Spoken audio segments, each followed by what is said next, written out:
Et si jamais tu te demandes, c'est fait par Binge Audio. Le podcast Les couilles sur la table rencontre le podcast Camille, épisode spécial sur le journalisme avec Alice Coffin. Salut Camille Regache. Salut Victoire. Camille est ma consoeur. On se voit tous les jours à la rédaction de Binge Audio et toutes les deux, on discute beaucoup de nos pratiques journalistiques.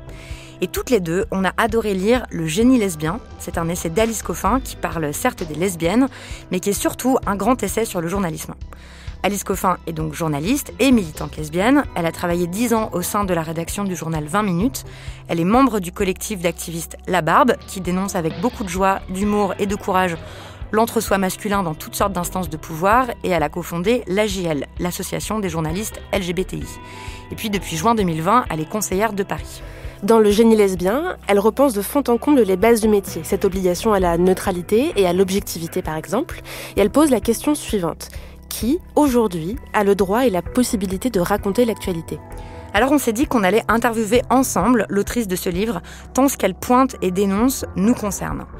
En l'écoutant, vous allez comprendre comment la production médiatique, mais aussi ce qui fait aujourd'hui les critères de la bonne compétence journalistique, sont marqués par des stéréotypes masculins et hétérocentrés.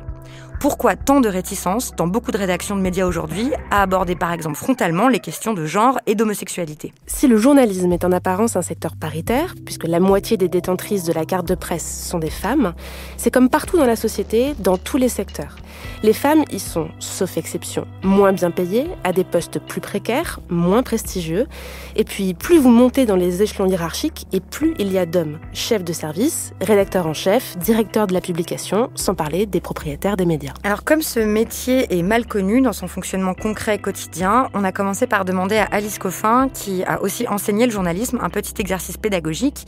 Elle va nous expliquer en quelques minutes comment sont choisies les informations qui seront publiées dans les journaux, à la radio, à la télévision.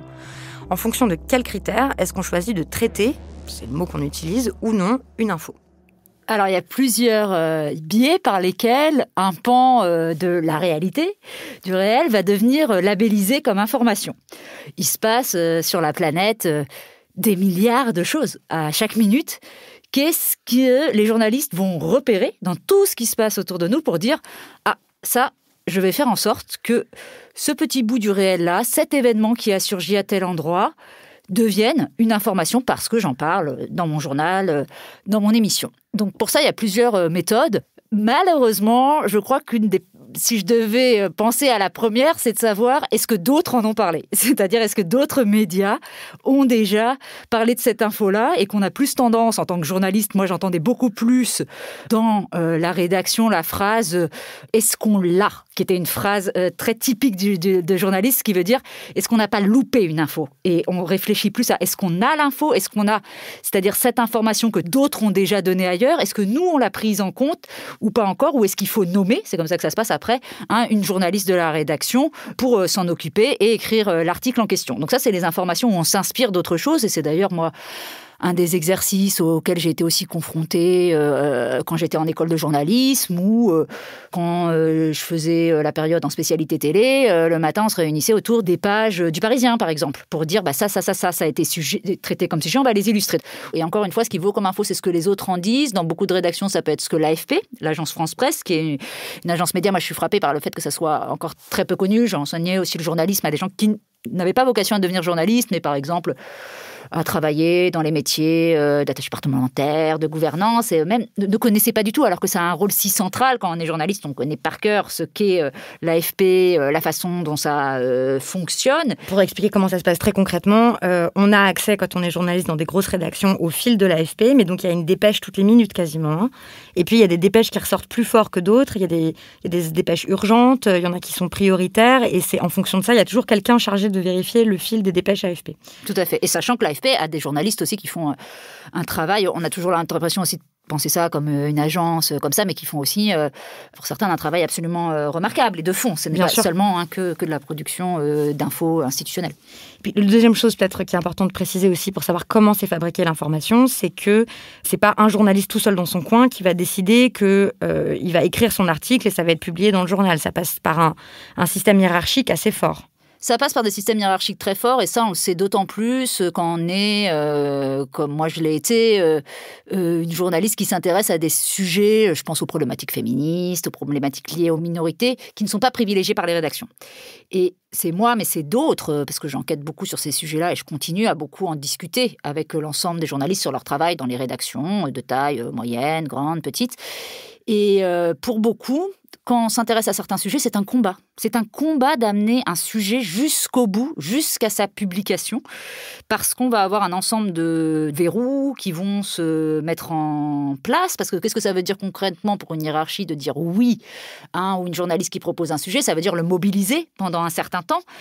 C'est des médias, mais c'est des entreprises. Donc, il s'agit de ressources humaines, de temps consacré par tel salarié, et pour quelle audience, et pour quel public. Toutes ces problématiques-là rentrent en ligne de mire. Et évidemment, y a certains sujets qui seront assez systématiquement refusés, ou pour lesquels il faudra vraiment se battre. Et je pense que ce qui se passe en ce moment, notamment dans les rédactions, c'est qu'il y a un petit rapport de force qui est en train de changer. Parce qu'en fait, le truc, c'est que plus vous êtes nombreuses dans une rédaction à essayer de proposer un sujet et à pousser, plus ça va aider. Le problème, c'est quand il y a un isolement, et c'est encore le cas dans certaines rédactions, qu'il y a seulement une journaliste qui va proposer, qui va faire le forcing pour proposer, je dis le forcing parce qu'elle est obligée de le faire, pour proposer des articles féministes. Et là, c'est extrêmement compliqué. Mais c'est intéressant de voir que je pense qu'en définitive, le plus gros danger pour qu'une information ne sorte pas, c'est l'autocensure des journalistes. C'est-à-dire, c'est pas ça la première chose, mais c'est le fait d'être parfois tellement découragé, épuisé, qu'on ait proposé un sujet une fois, deux fois, et puis qu'il ne rencontre pas un gros assentiment, que de baisser les bras et de se dire je vais faire comme ils veulent, je vais faire ce qu'ils demandent. Et ça, je pense que c'est la plus grande chose qui se passe. Et c'est pas tellement, moi j'entends beaucoup dans un avis général qu'on peut avoir pour des gens qui connaissent pas le journalisme, des histoires de pression. Mais du coup, quel est l'argument en fait qui est avancé quand on dit non, ce sujet passe pas? Par exemple, prenons le cas d'un sujet féministe. Qu'est-ce qu'un chef de hiérarchie, quelqu'un en haut de la hiérarchie, un chef va répondre en disant on refuse ton sujet parce que. Et là, qu'est-ce qui a avancé, du coup, pour que ça ne devienne pas une information valable au sein du média ? Alors, le plus gros argument que j'ai eu, et que je sais pas mal d'autres ont aussi, c'est pas du journalisme, c'est du militantisme. Donc moi, j'ai eu beaucoup le droit à ça. Et c'est très intéressant parce que cette frontière-là, elle peut varier. Et c'est valable pour les frontières entre journalisme et militantisme, mais aussi pour d'autres objections qui peuvent être apportées. Par exemple, ça n'intéresse pas les gens, ou personne ne la connaît. Ça va pouvoir être mouvant au fil du temps. Un sujet qui va être refusé à un moment, il va pouvoir être accordé à un autre. C'est une façon d'avoir conçu le territoire journalistique et de dire qu'est-ce qui est une info, qu'est-ce qui n'est pas une info. Et je prends un exemple. Moi, je souhaitais, quand j'étais journaliste à 20 minutes, au service médias et culture, toujours pointer lorsque il y avait des festivals, des événements où il n'y avait que des hommes qui étaient programmés ou sélectionnés, ou lors d'une réunion politique. Ça me semblait du domaine de l'information, de dire tiens, c'est une réunion ultra de faire exclusivement un petit papier masculine. Pour dire... De le placer là-dedans, mais j'étais même pas aussi ambitieuse. Je crois que j'avais déjà l'autocensure. Je savais que ça passerait pas du tout que ça soit l'objet d'un seul papier, mais au moins de le dire que ça vaut en ce qu'on appelle en accroche, en début d'article, pour le signaler, ou qu'à un moment ça soit dit parce que ça faisait partie de l'information à donner dans l'article. Ça m'était très clairement refusé. C'est-à-dire que j'avais des mails qui pouvaient me dire non, Alice, là c'est complètement hors sujet, ça c'est du militantisme que de dire ça dans ton article. Ça, c'était début des années 2010. Maintenant, l'AFP, l'agence France Presse, le mentionne très explicitement, voire va pouvoir en fait une dépêche. C'est devenu un sujet d'information de savoir que les statistiques du Festival de Cannes en matière dans sa sélection entre hommes et femmes, ça c'est devenu une info. Donc ça prouve bien le caractère extrêmement mouvant de ce qui est nommé information et de ce qui est rejeté hors du registre de l'information. Et je pense que c'est vraiment capital parce que c'est, je sais pas, en fait, la représentation qu'on a d'une rédaction est de savoir comme si il y avait un absolu. Nous sommes co-créateurs, co-créatrices en tant que journalistes de cette information-là. C'est nous qui décidons de ce qui est une info ou qui n'est pas une info. Et c'est un récit. Enfin, je veux dire, il y a un récit de l'information parce que sinon, ça n'aurait pas tellement de sens. Je veux dire, si on avait la capacité de juste faire tenir tout ce qui se passe dans la planète, dans des colonnes de journaux, dans des reportages, ça serait un peu étrange. Le monde, le réel a son existence. Nous, on est là pour le raconter. Et évidemment, qui dit récit, dit version d'un récit, dit subjectivité dans le récit, et dit manière de l'écrire, donc dit choix. C'est ce qu'on appelle les choix éditoriaux aussi, et qui répondent effectivement à de nombreux critères. Et je pense aussi que pour qu'une info soit labellisée une info, ça tient parfois à rien. Dans le génie lesbien, tu dis que la compétence technique, le talent artistique, la performance physique, c'est des standards qui sont fabriqués par les hommes pour les hommes. En quoi, pour le journalisme, c'est la même chose? En quoi la compétence journalistique, c'est une compétence masculine qui a été enseignée? Alors, la question de la compétence, elle est importante parce que je crois que c'est l'argument principal que j'entends lorsque j'adresse ou l'on adresse collectivement des reproches à tel ou tel milieu de n'être occupé, gouverné que par des hommes, en disant pour nous, c'est pas une question de sexe. Ils disent pas genre, ils disent sexe. C'est pas une question de sexe, c'est une question de compétence. Vous pensez bien que si les personnes les plus... on prend vraiment les personnes les plus compétentes, il se trouve que c'est que des hommes. Ça, évidemment, qu'on va le retrouver dans le milieu journalistique. Pas seulement pour disqualifier des femmes, mais aussi pour disqualifier un ensemble de personnes qui n'auraient pas les compétences journalistiques. Et donc, ça veut dire, en gros, qu'ils ne seraient pas ce que l'on attend d'un, exprès, journaliste, pas une journaliste, et qui, c'est pas seulement le fait d'être une femme, ça peut être le fait de ne pas être blanc, de ne pas être d'une certaine classe sociale, de pas... Ça paraît exagéré et caricatural, mais je vous assure, ça l'est pas. En fait, parce que ça se traduit, c'est pas tant... Il pourrait y avoir du racisme, du sexisme, du classisme, ce que vous voulez, dans la façon... Ça existe, dans ça les existe. médias. Voilà, on est d'accord que les médias, c'est pas un monde à part. Et tout. Exactement. Ça, c'est évidemment, ça joue là-dedans, dans les discriminations à l'embauche, comme classiquement ailleurs. Mais je crois vraiment qu'il n'y a pas que ça. Il y a aussi, je l'ai vu vraiment, parce que moi, je travaille beaucoup à essayer d'amener certaines journalistes dans des rédactions à faire pas des pressions, mais à inciter certaines journalistes que je connais qui occupent maintenant des postes en responsabilité à embaucher telle personne plutôt qu'une autre. Et je vois très souvent dans leurs hésitations, il y a « ouais, mais l'autre, il me semble plus solide, il me semble plus costaud, plus... » Et très souvent, c'est parce qu'ils reconnaissent dans la manière d'exercer le journalisme de telle ou telle autre personne quelque chose qu'effectivement, qui leur rappelle la façon dont on leur a enseigné le journalisme, le fait de rester dans certains clous, le fait d'exercer le métier d'une certaine manière, et très vite vous allez avoir, quand c'est des gens pas... Ça m'amuse parce que souvent, si c'est des gens pas compétents, les gens pas compétents vont aussi être des gens qu'on va pouvoir dire incontrôlables, difficiles à gérer, tout un ensemble en fait de choses qui n'ont pas à voir avec... Enfin en tout cas, qui ne me sembleraient pas, si la compétence était le vrai critère, être contraire au bon exercice du journalisme, c'est-à-dire où je pense qu'il faut avoir une certaine habilité, une capacité à dire non, une capacité à s'opposer, une capacité à forcer les choses. Donc, qui fixe ces critères-là de ce qu'est un bon ou un mauvais journaliste? C'est évidemment selon la forme qu'on veut donner à la fabrication de l'information. C'est entièrement lié, en fait, quoi. Mais en quoi, est-ce que tu as des exemples en quoi il y a des compétences journalistiques qui sont vraiment marquées par des habitus masculins, par la masculinité? Oui, alors moi, là où ça me frappe le plus, c'est au-delà même d'exemples, c'est même une création d'un certain type de l'information que sont par exemple les chaînes d'information continue. Ah, les chaînes d'information continue, toi tu dis que ce sont des excroissances de la masculinité toxique. Je trouve ça très juste et j'ai très envie que tu développes pourquoi. Donc les chaînes d'information continue, c'est bien BFM TV, CNews, qu'est-ce qu'il y a encore ? LCI, voilà, donc il y a assez peu de reportages dessus, il y a beaucoup de plateaux avec des gens sur ce plateau qui parlent et je trouve, pour décrire les chaînes d'infos en continu, peut-être que tout le monde en a déjà vu, mais il y a ce truc qui fait que c'est difficile d'éteindre la télévision parce que la façon dont ils racontent les histoires font qu'on est accroché comme ça et qu'on a l'impression qu'il va toujours se passer quelque chose de très urgent et de très important. Et en fait, il se passe rien, enfin le plus souvent. Bref. Pourquoi les chaînes d'infos en continu, c'est une excroissance de la masculinité toxique et où est-ce qu'on voit que les compétences demandées sur ces chaînes sont très marquées par une certaine forme de masculinité dominante?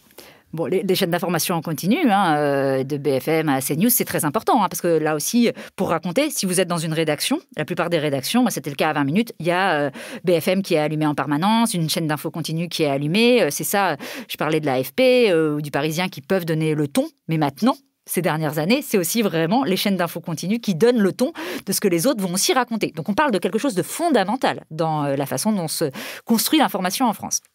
Or, ce quelque chose de fondamental, moi j'estime, enfin c'est mon analyse, que ça a tout à voir avec la masculinité, avec ce qu'on appelle même la masculinité toxique, c'est-à-dire beaucoup de comportements qu'on enseigne, qu'on inculque aux petits garçons, qui font par exemple que les petits garçons se sentent plus autorisés que les petites filles à prendre la parole sur tout et n'importe quoi, à s'exprimer même si ils n'ont pas spécialement quelque chose à dire, ou que devenus hommes, ils déploient tout ce qu'on peut appeler le man-trupting, qui consiste à interrompre systématiquement une interlocutrice, même s'ils n'ont pas une bonne expertise du sujet, et à se sentir autorisés à occuper l'espace. Ça, c'est très basique ce que je dis, enfin vraiment l'occupation de l'espace par les petits garçons, par les hommes, c'est quelque chose qui est recherché, admis. Eh bien, les chaînes d'information continue, elles fonctionnent exactement là-dessus. C'est-à-dire, puisqu'elles doivent sans arrêt renouveler leur plateau, elles sont là 24 heures sur 24, donc il faut renouveler, il faut inviter de nouvelles personnes sans arrêt. Pour ça, elles choisissent d'aller elles ont besoin de gens qui n'ont pas trop de scrupules, qui sont tout à fait à l'aise à venir s'exprimer sur tout et n'importe quoi, à prendre la parole très aisément, même sur un sujet qu'ils ne maîtrisent pas très bien. Et ça nous rappelle beaucoup l'attitude des hommes, justement, dans des conversations à caractère plus privé et hors système de l'information. Et ce qui est intéressant, c'est que quand c'est étudié tel quel, pour dire, quand même, et moi je passe mon temps à publier des photographies de plateaux de chaîne télé, de BFM, à LCI, en passant par France TV Info, où il n'y a que des hommes sur le plateau, les arguments avancés confirment cette théorie-là, pour moi, que c'est vraiment des excroissances de la masculinité toxique, parce qu'on dit, oui, mais tu comprends, les femmes, elles refusent, quand on les appelle, les hommes, ils disent oui tout de suite, les femmes, elles se sentent pas légitimes, elles pensent qu'elles peuvent pas venir, moi, tous les mecs me disent oui tout de suite, dans le meilleur des cas, je vous dis ça, parce que souvent, comme il y en a pas, c'est genre, écoutez, je fais ce que je veux avec mon plateau, et puis voilà. Oui, et peu importe les hommes et les femmes, ils voient même pas le problème. Mais pour celles et ceux qui voient très bien le problème, et il y en a quand même pas mal, ils vont arguer que c'est problématique sur les réticences des femmes. Mais moi, ce que je trouve incroyable, c'est que, heureusement qu'elles ont ces réticences-là. C'est-à-dire que, encore une fois, si on veut voir de quel côté devrait pencher l'humanité, allons voir du côté des femmes plutôt que du côté des hommes. Et au lieu de dire, et souvent, c'est très souvent ce qu'on dit, il faut que les femmes apprennent, soient formées, à être plus sûres d'elles et à dire oui à n'importe quel moment. Les mecs font comme ça, donc nous aussi, on doit faire comme ça. Moi, je crois pas qu'on doit faire comme ça. Parce qu'en faisant comme ça, on encourage justement ce système de l'information-là. Et en fait, elles vont toujours venir s'y cogner. On fait comme si c'était anodin, comme si c'était un hasard, que tiens, les femmes, elles osent pas y aller, les hommes, ils osent y aller. Mais elles n'ont aucune chance là-dedans. C'est-à-dire que le système, il repose là-dessus. Il va pas changer pour ça. Il repose sur le fait de produire de l'info où on parle de n'importe quoi, où on est très sûr de soi, où on est capable d'exprimer un point de vue en 3 secondes. Tout ce qui crée, de manière plus générale dans la société, de lourds dysfonctionnements, des mécanismes de domination, des mécanismes où on ne prend pas le temps d'expliquer, etc. Et ça, je pense que c'est vraiment lié, vraiment, vraiment lié à la masculinité, qui a un lien absolument direct, et que c'est donc bien logique que les femmes se retrouvent exclues de cette sphère-là, puisqu'elles ne correspondent pas à ces critères qui sont ceux de la compétence pour les choses de la chaîne d'information continue, par exemple. Ça, c'est être compétent pour une chaîne d'information continue. Être compétent, être validé pour venir sur un plateau, il faut développer, avoir certaines facultés qui sont pour moi celles de la masculinité. Donc l'assurance, le fait aussi de parler sans beaucoup d'émotion, par exemple, là où on oppose... Enfin, il y a plein de paragraphes dans ton livre et d'analyse sur ce côté émotionnel-là. Un bon journaliste, c'est aussi quelqu'un qui sait garder de la distance émotionnelle, qui ne montre pas ses sentiments, qui ne montre pas ses émotions. Et ça, je trouve que c'est très frappant, par exemple, quand on regarde le journal télévisé, puisque la plupart des informations sont dites avec la même voix et le même ton, qu'il s'agisse de chute de neige, de la rentrée des classes, de il fait beau, de les allocations de rentrée scolaire, de je sais pas quoi, c'est tout dit sur le même ton, en fait. Tu expliques que le côté émotionnel, c'est évidemment très marqué par quelque chose qui est qualifié comme féminin. Et donc, que ça aussi, en fait, c'est une façon dont le genre s'imprime sur les pratiques journalistiques. C'est-à-dire qu'on va valoriser le côté rationnel, détaché, froid, enfin, tout ce qui est du côté de la masculinité, en fait, dans le traitement de l'information. Absolument. C'est vraiment... Et au-delà de ça, on pourrait... Alors, tout ce qui est côté de la masculinité, tout ce qui est du côté plutôt de l'occidentalité, si on peut dire, de comment on a été formé plutôt en Occident ou en France aussi dans l'esprit des Lumières, à voir justement, à raisonner avec un cerveau, une raison. Et moi, ça me marque beaucoup parce que quand on est capable d'avoir un regard extérieur, je citais un exemple récent de l'actualité, les réactions à l'élection de Joe Biden aux États-Unis, je crois que pas mal de Français et Françaises ont dû peut-être voir une séquence où il y a un Van Jones sur CNN, un des commentateurs politiques de CNN, qui est en larmes et tellement il est soulagé par l'éviction la victoire de Joe Biden. Et ces larmes sur un plateau, elles sont importantes en fait, et comme si ça faisait pas aussi partie des capacités de réaction et de penser que tout d'un coup, parce que si on est sur un plateau télé, parce qu'on s'exprime dans un journal, on n'agirait plus en tant qu'être humain, c'est un mensonge déjà. Donc c'est déjà créer de l'artificialité dans la façon dont on va raconter l'information. C'est déjà se mettre dans un moule, dans une certaine forme, revêtir un certain costume qui, à mon avis, est fortement nuisible et toxique sur la façon de raconter l'info, d'une part, donc c'est mauvais pour le journalisme, et puis d'autre part, a tendance à exclure tout un nombre de personnes qui, effectivement, ont des réflexes différents, des tempéraments, des comportements différents dans leur vie. Et oui, de fait, ça exclut beaucoup également les femmes de ces sphères-là ou de ce que serait le bon journalisme, mais ne pas prendre en compte qu'il y a de la subjectivité, qu'il y a de l'émotion, c'est aussi une machine à broyer les capacités de révolte, je pense, parce que c'est aussi avaliser le pouvoir, c'est-à-dire avaliser la capacité de réagir de manière tout à fait neutre, non émotionnelle, à toute information. C'est pas possible. Je veux dire, ça veut dire que pourquoi justement on est capable de s'émouvoir, parce qu'en fait, sur ce journaliste qui réagit en pleurant à la victoire de Joe Biden, parce que là, en France, ça a été avalisé que Donald Trump, c'est le mal. Ça, c'est pas bien. Donc, oui, mais ça, c'est normal. Mais il y a d'autres choses. Et moi, je suis d'accord qu'on peut dire Donald Trump, c'est le mal ou c'est pas bien, bien sûr. Ou pour le dire de manière un peu plus articulée, c'est le summum d'un certain rapport de domination, pouvoir et d'écrasement des autres par une personne ou par un pouvoir.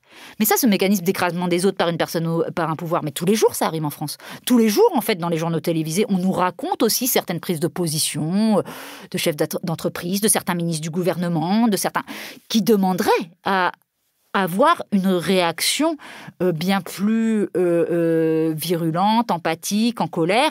Et comment ça se fait qu'on n'y a jamais le droit? Et je pense que si on apprend ça au journalisme, c'est aussi parce que c'est une manière de préserver le pouvoir. En définitive, c'est quand même ça. C'est comme quand on leur apprend, moi ça me frappe beaucoup, parce que ça participe aussi de l'émotion, à toujours mettre une distance critique dans ce qu'ils disent, par exemple très concret dans leur titre.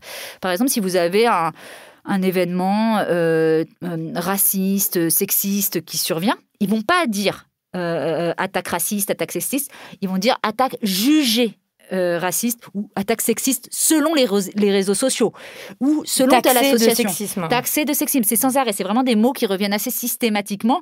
Voire, moi, quand j'écrivais en toutes lettres, dans un titre, des mots racistes, sexistes, homophobes, on me les retirait en me disant « Tu as quelqu'un qui a dit ça ? Pourquoi ? Est-ce que j'ai quelqu'un ou une asso ou un autre compte Twitter à citer ? Pourquoi est-ce que moi je ne peux pas le dire ? Et je crois que ça a à voir précisément avec la capacité, parce que qu'est-ce que c'est que de nommer le pouvoir ? C'est-à-dire que qu'est-ce que c'est le sexisme ou le racisme en définitive ? C'est une prise de pouvoir de certains sur d'autres. C'est vraiment à la base des choses de fonctionnement humain. Et que les journalistes ne soient pas capables de voir ça, veulent dire qu'ils se mettent d'un certain côté du pouvoir et de sa préservation. En fait, c'est toujours c'est des rapports de pouvoir. Les rédactions au sein des rédactions, on a des rapports de pouvoir entre des journalistes qui essayent de résister à ça. Moi, c'est ce que j'ai fait, mais qui en sont souvent évincés du coup.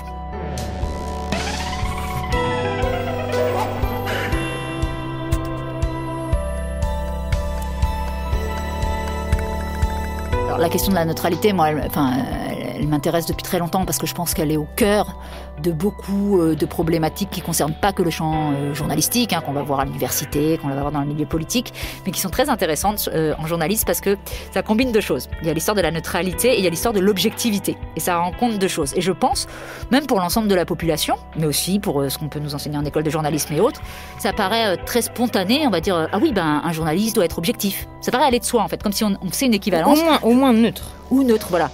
Mais il n'est pas neutre, et au contraire, ça serait très mauvais si on dit oui, mais lui, il n'est pas neutre. Donc ça le disqualifierait en tant que journaliste. C'est vraiment la disqualification immédiate d'un journaliste, ça serait de dire il n'est pas neutre, c'est vraiment le mettre au banc de la profession, s'il n'est pas neutre. Mais pourquoi ?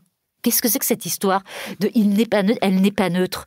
Mais qui est neutre? Moi, c'est vraiment la question que je pose. Justement, qui est neutre? Alors, qui est neutre? Il y a une réponse assez simple. C'est qu'il y a certains qui s'arrogent, en fait, le monopole de la neutralité, à qui on va ne jamais demander des comptes, qui ont le droit de traiter tous les sujets, parce qu'eux, ils ne seraient pas spécialement concernées. Alors, il se trouve que très souvent, ces personnes-là sont en gros des hommes blancs, hétéros, et on pourrait un peu multiplier les qualificatifs. Mais pourquoi ? Parce que qu'est-ce que ça veut dire ? Ça veut dire que très souvent, cet argument de la neutralité, on va le brandir sur un ensemble de sujets que du coup, on va pas très souvent traité. Par exemple, si je reprends l'exemple du féminisme, mais on peut prendre l'exemple du racisme, on va dire... Toi, dans ton livre, tu prends l'exemple du mariage pour tous. Oui. Voilà, ça c'est... Ou de la PMA, par exemple, de l'accès à la PMA pour les femmes lesbiennes. Oui. Qui est neutre pour traiter ces sujets ? Qui va être considéré comme neutre ? Les mêmes. Quelqu'un qui ne sera pas en fait dit concerné. C'est vraiment la chose qui n'aurait pas un vécu. Donc sûrement pas les lesbiennes. En tout cas moi on m'interdisait de le faire parce que j'étais explicitement, ouvertement lesbienne. Je ne pouvais pas parler de ces sujets-là. Donc de préférence, et de fait ça se retrouve sur les plateaux, on avait des plateaux entiers d'hommes en train de discourir de la PMA. Mais c'était la même chose autant des discussions dans les années 70 sur l'avortement. C'était les hommes parce que sinon les femmes, vous comprenez, elles sont complètement biaisées. Ça les concerne de bien trop près pour qu'elles puissent avoir un point de vue neutre sur cette information. Mais ça se retrouve dans énormément d'autres exemples. C'est-à-dire que je cite dans le livre une réflexion à ce sujet de Siam Asbagh qui explique sur la colonisation. Ah non, le journalisme arabe, non, il n'est pas neutre sur la colonisation. Alors que le journaliste blanc, bien sûr, il est neutre sur la colonisation. Donc en plus, ça se complexifie, parce que ça veut dire que c'est pas juste de dire tu n'es pas concerné, c'est tu n'es pas d'un certain côté du sujet, et en gros, très souvent du côté de ceux qui auraient à revendiquer contre ce sujet-là.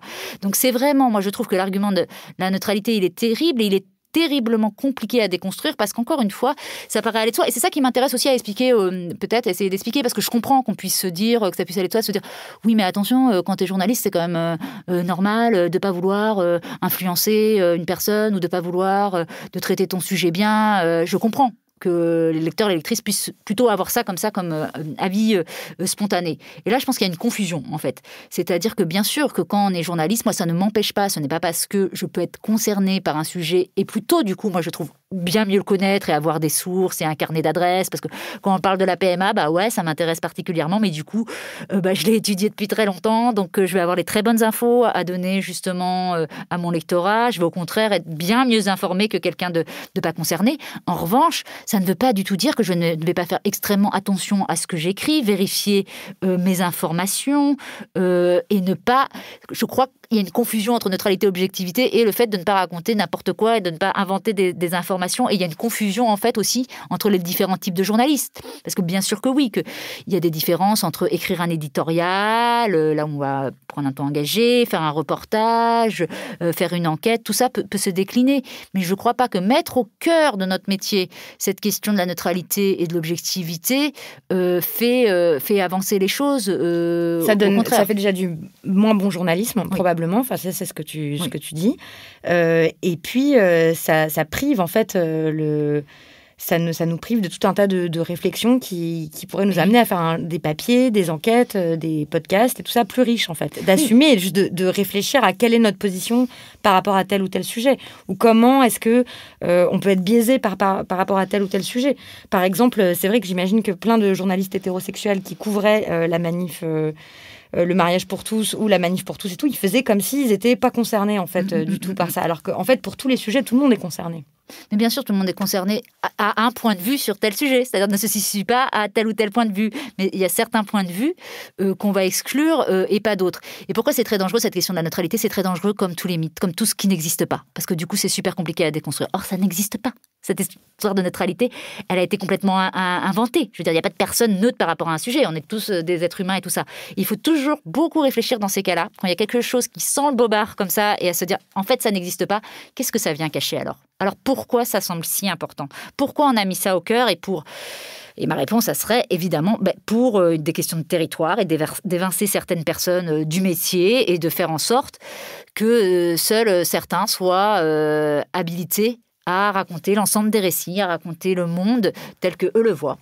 C'est ce que tu dis dans le livre, tu dis qui a le privilège, et tu mets bien le mot privilège, de pouvoir raconter toutes les histoires de tout le monde. En gros, c'est ça qui se joue, c'est qui a le droit de raconter le monde. Et ce que tu expliques dans le livre, c'est qu'en fait, on part du principe que les personnes qui sont dans des minorités, quelles qu'elles soient, n'ont pas ce pouvoir-là. On leur enlève la compétence, la légitimité et la capacité à donner des informations, des faits vérifiés et autre chose quand même d'un point de vue pour raconter le monde. Oui, tout à fait.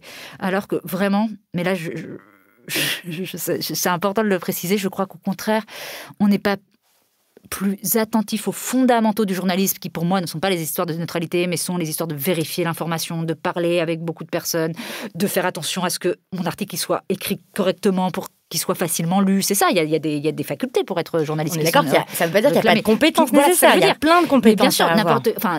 Ça n'est pas la même chose que de faire d'autres boulots, et ça nécessite effectivement une formation, une réflexion, un encadrement. Tout à fait. Mais encore une fois, moi, je ne les place pas je ne les place pas au même endroit.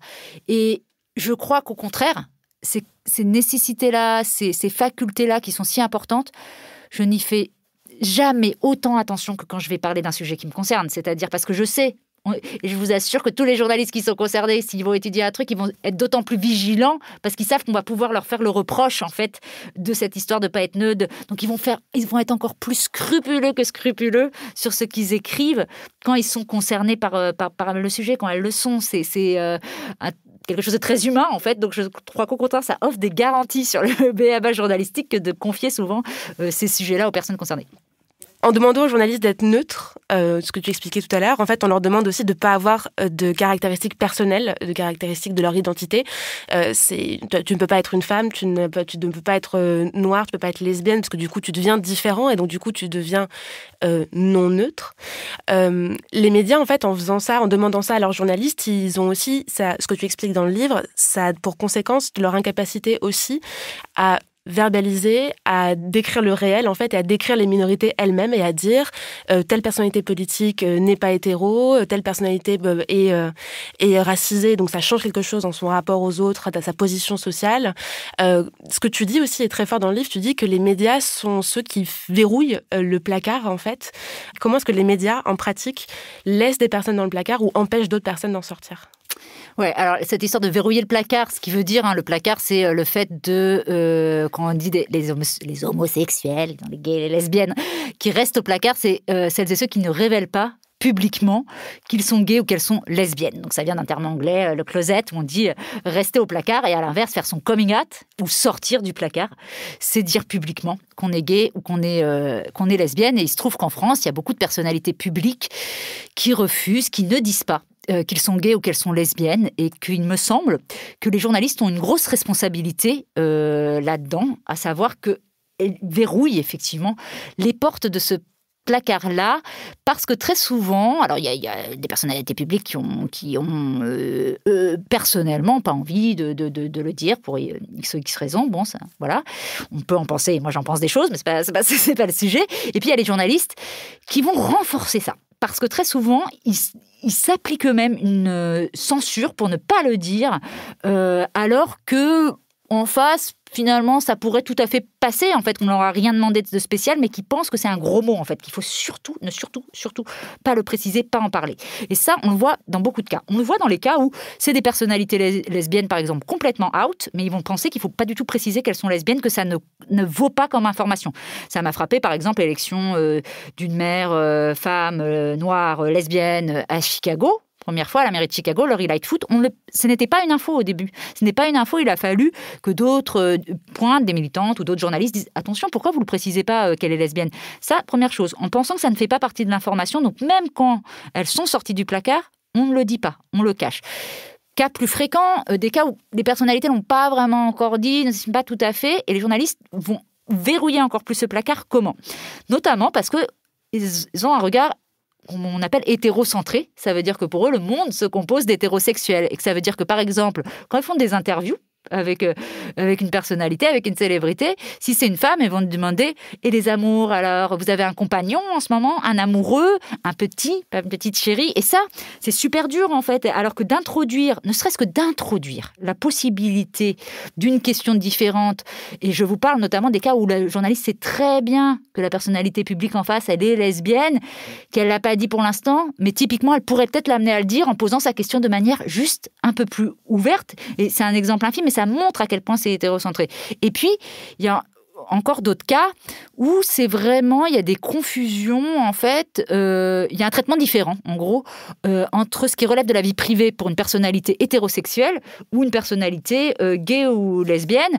Un bon exemple de ça, c'est ce que le traitement dans Closer de Florian Philippot, il y a quelques années, alors qu'il était numéro 2 du Front National.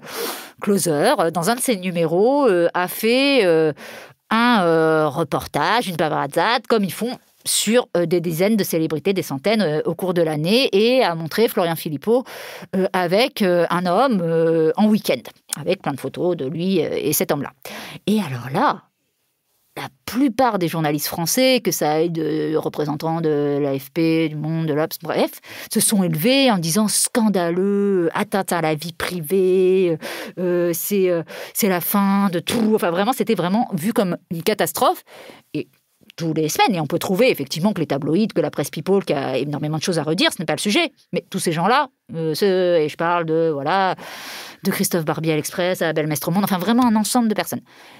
Toutes les semaines, ils ne prennent pas leur plume pour dire c'est scandaleux ce que fait Closer. Ils le font parce que Florian Philippot, il s'agit d'homosexualité. Donc, ils introduisent un critère différent. Et qu'est-ce qu'ils nous disent là-dedans ? Ils le font presque comme si c'était aussi un élément de dévalorisation, d'infamie pour Florian Philippot que d'être gay. Donc, c'est ça qui nous amène à penser avec ce biais-là. Or, je ne vois pas pourquoi il y a vraiment des différences à faire entre personnalité hétéro ou gay ou lesbienne. 2, l'article de Closer sur Philippot, mais ça vaut pour dans d'autres cas, il prenait soin de dire aussi qu'il y avait une importance, que ça avait un sens en fait, que Philippot soit gay si on voulait comprendre les mécanismes du Front National. Et ça a été raconté après par Raphaël Baquet, journaliste au Monde, qui a dit que pendant des années, elle n'a pas pu finalement... C'était compliqué d'écrire qu'au Front National, il y avait beaucoup de responsables qui étaient gays, alors qu'évidemment que ça avait une incidence sur leur façon de faire de la politique, leur rapport avec la Manif pour tous, qui n'était pas super clair. En fait, ils n'y allaient pas, par exemple, contrairement à l'UMP à l'époque. Mais comme on était tellement terrifiés de le dire, on n'en parlait pas et on ratait tout un pan de l'information, d'une part, et puis du coup, on fait comme si ça n'existait pas, ce qui incite les gens, effectivement, à rester au placard. Et du coup, ne pas nommer, c'est invisibiliser, donc c'est participer à maintenir toute une partie des gens au placard, ou faire comme si c'était très sulfureux, encore. Oui, et c'est fabriquer un monde complètement artificiel où la majorité des gens seraient des hommes, où la majorité des gens seraient des blancs et où la majorité des gens seraient... tout le monde serait hétérosexuel, en fait. Mais oui, c'est ça qui est dramatique, c'est-à-dire que de pas... Et ça les plus bels exemples de ça sont les études des services de nécrologie des journaux. Donc, les services nécrologie, c'est là où on fait les biographies des gens qui sont décédés. Et si on les prend, c'est là où on voit vraiment que les journalistes créent un faux monde qui n'existe pas, parce qu'on aurait l'impression, je vous assure, si on fait le décompte des nécrologies, qu'il n'y a que des hommes blancs, en fait, sur cette planète, puisqu'il n'y a que eux qui meurent, ou alors que tous les autres sont immortels. Mais c'est vraiment curieux. Et ça montre bien qui a le droit à l'information, qui a le droit d'avoir son nom, sa photo dans le journal, et comment, du coup, à partir de ça, c'est une réalité complètement fausse. C'est quand même un comble pour les journalistes qui sont censés rendre compte du réel, de le déformer à ce point-là et de créer une réalité complètement artificielle. À partir de tous ces constats, qu'est-ce qu'on fait ? Moi, je suis très attachée au pragmatisme et tout, de savoir, OK, quand on est journaliste, par quoi on commence ? Qu'est-ce qu'on fait ? Quelle démarche vous paraît salutaire et indispensable à faire ? Alors moi, je vais donner les miennes et effectivement, je suis d'accord, c'est très important, pas seulement d'être dans un constat que c'est grave en fait. Moi, je pense qu'on parle de tout ça et c'est très important, mais ça a des conséquences gravissimes sur la société française. Le fait qu'il y ait pour moi de telles catastrophes journalistiques, une telle façon de fonctionner dans les rédactions, il faut vraiment un effort de la part des journalistes et individuels et collectifs. Alors moi, mes voix ont été de passer aussi par des voies de marge, en fait, de dire puisque c'est compliqué. Une fois qu'on l'a fait dans une rédaction, et ça je le recommande quand même, première étape, d'essayer, courage à toutes celles, tous ceux qui le font, de lutter au sein de leur rédaction, de lutter face à leur hiérarchie, voire d'essayer d'y accéder pour faire changer les choses. C'est dur, c'est usant, ne restez pas trop longtemps parce que ça va être crevant, mais voilà. La deuxième chose, c'est de créer des espaces alternatifs, de contre-pouvoir médiatique, de faire du journalisme média, c'est-à-dire c'était mon boulot, c'est-à-dire d'enquêter sur la façon dont les autres journalistes le font, ce qui est fait là, ici, pendant ce podcast-là, c'est-à-dire de raconter, d'en parler.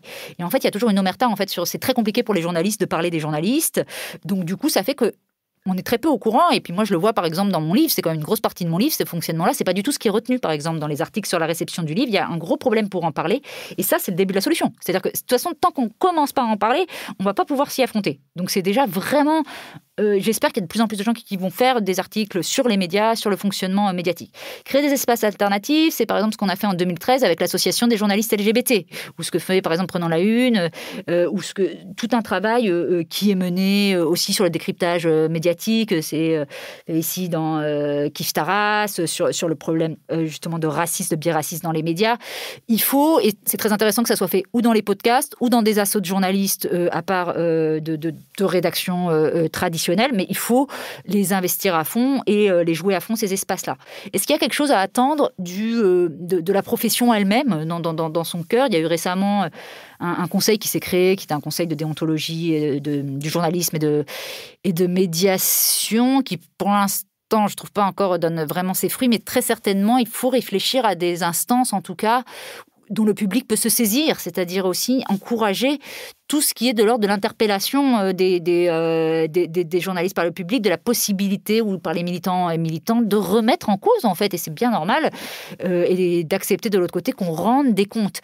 Et pour ça, moi, je trouve qu'il n'y a quand même pas assez d'instances, c'est vrai qu'il n'y a pas d'ordre des journalistes, c'est compliqué quand même d'aller... Oui, peut-être que ça peut ne pas passer par cette solution-là, mais en tout cas, exactement, je me dis, en tant que journaliste, accepter que son travail soit réexaminé à l'aune de ces grilles-là d'analyse, en fait, de sexisme, de racisme, d'hétérocentrisme et tout, de se dire, est-ce que, rien que ça, je me dis que peut-être il y a beaucoup de journalistes qui ne se posent pas de questions sur leur propre pratique, en fait. Mais absolument. Donc déjà, il y a un effort d'introspection et d'analyse à faire. Mais absolument, c'est pour ça qu'il y a deux points de vue, c'est comme un peu pour tout, il y a un effort individuel très fort, très fort à produire, mais il va falloir aussi le faire collectivement. Et ça, c'est notamment aussi dans mais ça fait des années qu'ils en parlent, et ils ne bougent pas, les processus de recrutement. Mais moi, je trouve ça scandaleux, mais ça, c'est parce qu'on n'en parle pas assez. C'est-à-dire que moi, je veux lire des enquêtes concrètes sur il se passe quoi dans ces rédactions pour que, dans des énormes rédactions généralistes, il n'y a pas une journaliste noire. C'est quoi en fait, c'est quoi? Expliquez-nous,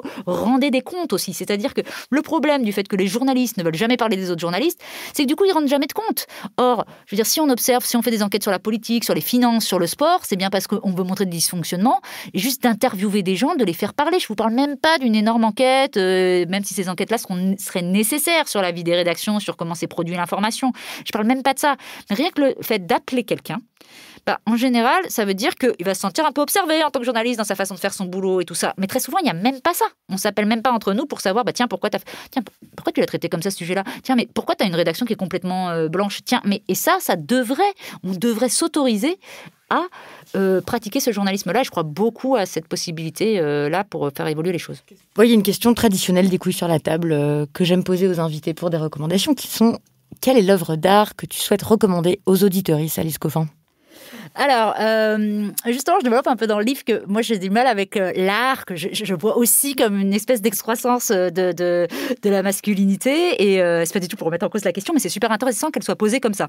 C'est-à-dire que très souvent, quand on fait des sélections ou tout ça, quand on demande des avis, ça va être sur une œuvre d'art.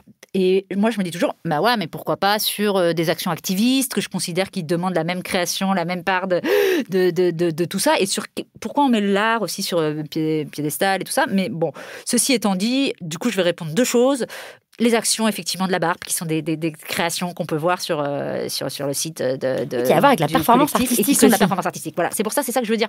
Et c'est Ava DuVernay, qui est une réalisatrice américaine, qui disait, en fait, les activistes sont des créatrices ou des créateurs comme les artistes, parce que et conçoivent un monde qui n'existe pas encore. Et comment on fait pour un monde où on a tellement d'oppression, pour imaginer ce que ça pourrait être et essayer de le changer, ça demande un effort de création. Et puis sinon, je vais quand même faire un choix amoureux, et je vais citer le merveilleux documentaire No Gravity de Silvia Casalino, qui est ma compagne, et mais je le cite pas de manière anodine, c'est parce que ça rejoint tout ce qu'on a dit dans cette conversation, qui est un documentaire, en fait, c'est un film sur les femmes astronautes, où elle va interroger des femmes astronautes, l'astronaute femme noire May Carol Jamieson des États-Unis et beaucoup d'autres qui ont été volées dans l'espace, mais en réinterrogeant les standards, en fait. La question de, justement, on parlait d'art, mais art et standard, et comment on porte, qui a le droit d'aller dans l'espace, quel corps on doit aller dans l'espace, selon quelles compétences. Donc ça rejoint en plus l'ensemble des problématiques dont on a parlé. Ça s'appelle No Gravity. Merci beaucoup, Alice Coffin. Merci beaucoup, Alice.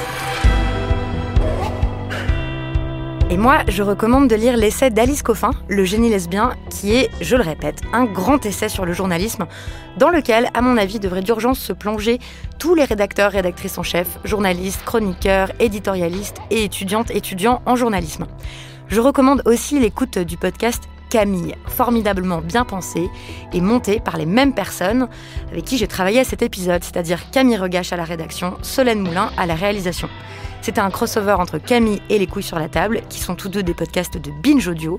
Le directeur de la rédaction, c'est David Carzon. Merci pour votre écoute et à bientôt.